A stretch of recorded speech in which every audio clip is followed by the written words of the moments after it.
Fridge খুললেই ওই কোণে পড়ে থাকা বহুদিনের পুরনো সবজিগুলো কেমন যেন ক্ষীণ স্বরে বলে উঠছে, আমাদের কিছু ব্যবস্থা করো গো, আমাদের হাড় মাস তো এই ঠান্ডায় পুরো শুকিয়ে কাঠ হয়ে গেল, এবার একটু ক্রিম টিম লাগাবার ব্যবস্থা করো। দেখে সত্যি মায়া হলো। বহুদিনের পুরনো সবজি হয়ে গেলে যখন শুকিয়ে যায় তখন তার জায়গা হয় ডাস্টবিনে। আজকে যেভাবে সবজি করে দেখাচ্ছি সেইভাবে করে যদি একবার খেয়ে দেখো তাহলে কিন্তু কখনোই কোনো সবজি আর ডাস্টবিনে জায়গা পাবে না। ফ্রিজে তোমার যেই শুকনো সবজিগুলো পড়ে আছে সেগুলো প্রথমে বার করে ধুয়ে পরিষ্কার করে কেটে জড়ো করে নাও। তারপর আলাদা আলাদা করে এই রকমভাবে নুন হলুদ দিয়ে ভেজে তুলে রাখো। আমার কাছে যা সবজি ছিল তাই আমি ব্যবহার করেছি।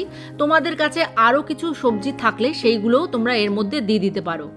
তারপর সবজি ভাজার তেলে একটা শুকনো লঙ্কা, 5 ফোড়ন, তেজপাতা দিয়ে ভালো করে ভাজা ভাজা করে নেওয়ার পর বেশ খানিকটা রসুন এই রকমভাবে কুচো করে ভালো করে নাড়িয়ে চাড়িয়ে নাও যাতে রসুনের লালচে কালচে রং চলে আসে। একটা পেঁয়াজ ভালো করে ভেজে নাও আর দুটো টমেটো টুকরো করেও পেঁয়াজ আর রসুনের সাথে ভালো করে ভাজা ভাজা করে নাও। এই পেঁয়াজ আর রসুনের গন্ধে যখন রান্নাঘর ম করবে তার ফাঁকে একটা মশলা তৈরি করে নাও। লবণ, হলুদ, সবজি মশলা আর লাল লঙ্কা গুঁড়ো দিয়ে আমি একটা মশলার ঘোল তৈরি করে নিয়ে সেই পেঁয়াজ, টমেটো আর রসুনের মধ্যে দিয়ে দিলাম। ভালো করে সব কিছু কষাতে থাকবো যতক্ষণ না তেল বেরিয়ে আসছে। এই দেখো তেল অলরেডি বেরিয়ে এসছে। এই যে বাটিতে মশলা গুলেছিলাম সেই বাটিরই 1 বাটি জল আমি এই কড়ার মধ্যে দিয়ে 3টে কাঁচা লঙ্কা চিড়ে দিয়ে দিলাম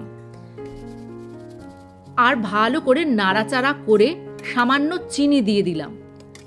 যে কোনো মিক্স ভেজে সামান্য মিষ্টি পড়ে, তাই আগেই আমি চিনিটা দিয়ে ভালো করে নাড়াচাড়া করে যখন একটা মাখা মাখা গ্রেভি হয়ে আসবে তখনই আগে থেকে ভেজে রাখা সবজিগুলো এই মশলার মধ্যে দিয়ে ভালো করে কষাতে থাকবো। এই কষানোটাই গুরুত্বপূর্ণ। যত সুন্দর করে কষাবে ততই কিন্তু এই রসুন আর পেঁয়াজের গন্ধ পুরো সবজির মধ্যে চলে আসবে আর দারুণই খেতে লাগবে। আর এক্সট্রা বোনাস পাওয়ার জন্য আমি 5 ফোড়নকে কড়াইয়ে ভেজে তার গুঁড়ো তৈরি করে এই রকমভাবে সবজির ওপর দিয়ে দেবো। একে তো রসুন আর পেঁয়াজের একটা সুন্দর গন্ধ, তার ওপর এই রকমভাবে 5 ফোড়ন ভাজার গন্ধ যদি ওপর থেকে দিয়ে দাও তাহলে কিন্তু এই তরকারি একটা অন্য লেভেলেই পৌঁছে যাবে। এবার বলো, আর কোনো দিন ফেলবে কোনো শুকনো সবজি ডাস্টবিনে? টাটা।